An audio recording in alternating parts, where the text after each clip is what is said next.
आसतु नजर पकाइबा आज दिन किसी गुरुत्वपूर्ण खबर उपरे। प्रथम रही हेडलाइंस। आज ठारू पाठपढ़ा स्वाभाविक 10टारू अपराह्न 4टा पर्यंत चलिबो स्कूल। आसंता काली बाहरिबो +3 प्रथम मेधा तालिका। सारा राज्य को छुईला मौसुमी। लघुचाप सृष्टि संभावना। 26 तारिख में बढ़िबो वर्षार परिमाण। एलन मस्कर लॉन्च हैला स्टारलिंक मिनी। एणिकी पहाड़ भी चलाई पारिबे सुपरफास्ट इंटरनेट। टंका लुटी फेरार हेउथिया बेले ठकंकु माड़ी बसिला आरपीएफ पुलिस। 24 लाख जबत। आसंतु नजर पकाइबा संपूर्ण खबर उपरे। राज्य में थिबा विद्यालय गुड़िकरे आज ठारू पाठपढ़ा स्वाभाविक होईछि। सोमवार ठारू शुक्रवार पर्यंत पूर्वाह्न 10टारू अपराह्न 4टा पर्यंत स्कूल चलिबो। शनिवार सकाळ 7टारू 12:30 पर्यंत पाठपढ़ा हेबो बोली स्कूल और गणशिक्षा विभाग पक्षरु सूचना मिली। ग्रीष्म अवकाश पर केतेक जिले में 18 तारिख में स्कूल खुली। मात्र खरा और गुड़ीगुड़ी को दृष्टि रखी गणशिक्षा विभाग पक्षरु 21 तारिख जाए स्कूल समय परिवर्तन करा। पाणीपाग स्थिति में परिवर्तन होगा पर विद्यालय गुड़िक स्वाभाविक करने निष्पत्ति नियाଯାଇଛି। परवर्ती खबर। युक्त 3 नामलेखा मंगलवार प्रकाश पाइब प्रथम पर्याय मेधा तालिका। 25 तारिख अपराह्न 4टा बेले साम्स वेबसाइट www.samsodisha.gov.in रे उपलब्ध होगा।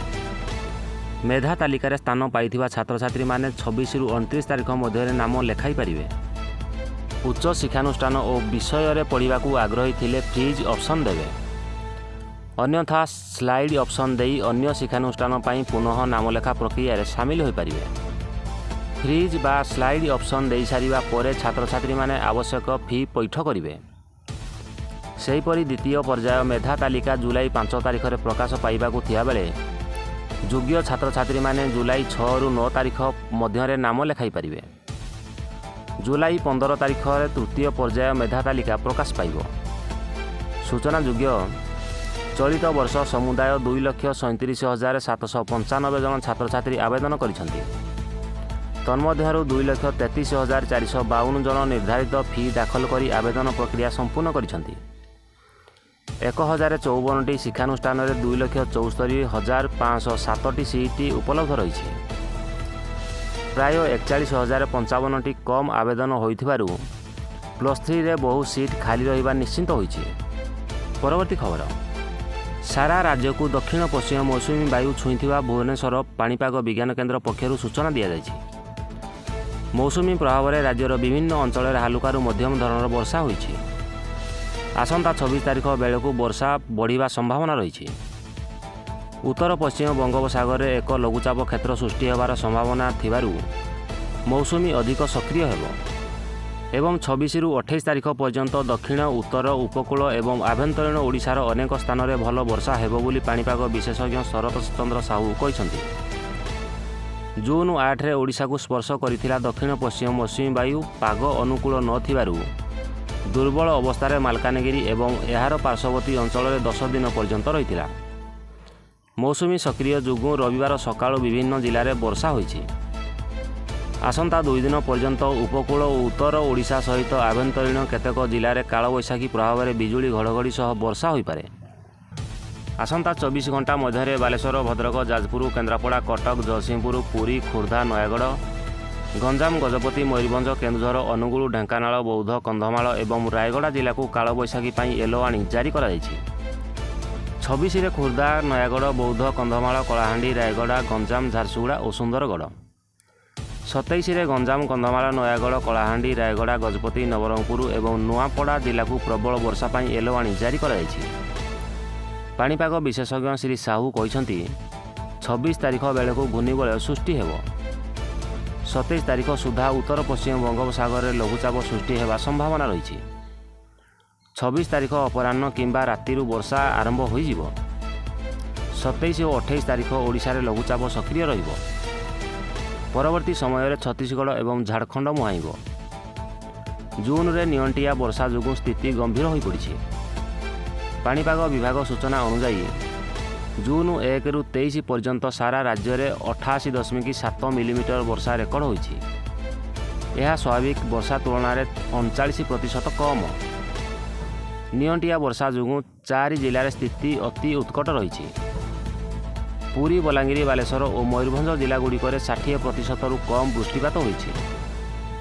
पुरी रे स्वाभाविक ठारू 70% कम वर्षा होइथिया बेले मयूरभंज 69, बालेश्वर 65 एवं बलांगीर 62% कम वर्षा रेकर्ड कराइछि। 21 जिले में 20-59% वर्षा कमी। परवर्ती खबर, Elon Musk company Space X Starlink को मिनी लॉन्च करिछि। स्टारलिंक मिनी एक सैटेलाइट इंटरनेट एंटीना जहां नहीं खूब चर्चा करा जाउछि। स्टारलिंक मिनी आकार आपण बैग भली हेबो, अर्थात आपण याको कुआडे भी जाई परिबे एवं सुपरफास्ट इंटरनेट व्यवहार करि परिबे। स्टारलिंक मिनी आसीबा परे आपनको कोनोसी मोबाइल नेटवर्क उपरे निर्भर करबाकू पड़िबो नाही। यह साहाय्य आपण डिवाइस को तुरंत हाई स्पीड इंटरनेट सह कनेक्ट करि परिबे।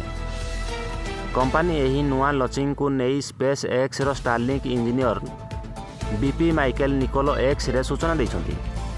से कहिसंती वाईफाई इंटरग्रेड सह खूब शीघ्र स्टारलिंक मिनी रो प्रोडक्शन आरंभ हो जिवो। परवर्ती खबर, जबत है 24 लाख टंका।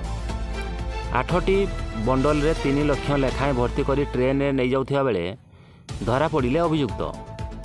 विपुल परिमाण रे टंका आर्थिक ठकेई करी फेरार हो जाउथुवा बेले 2 अभियुक्तों को धरिछि कटक आरपीएफ थाना पुलिस।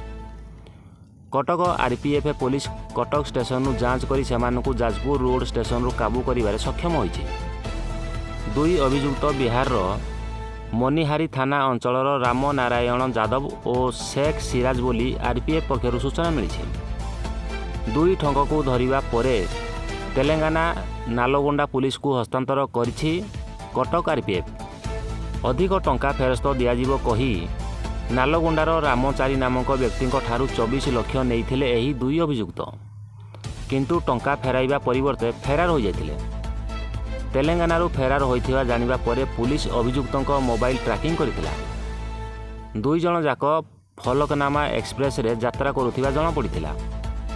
परे अभियुक्तों को धरिया पई कटक आरपीएफ पुलिस रो सहायता मगा जाइथिला एवं वर्तमान 2 ठकों को काबू करा जाइछि।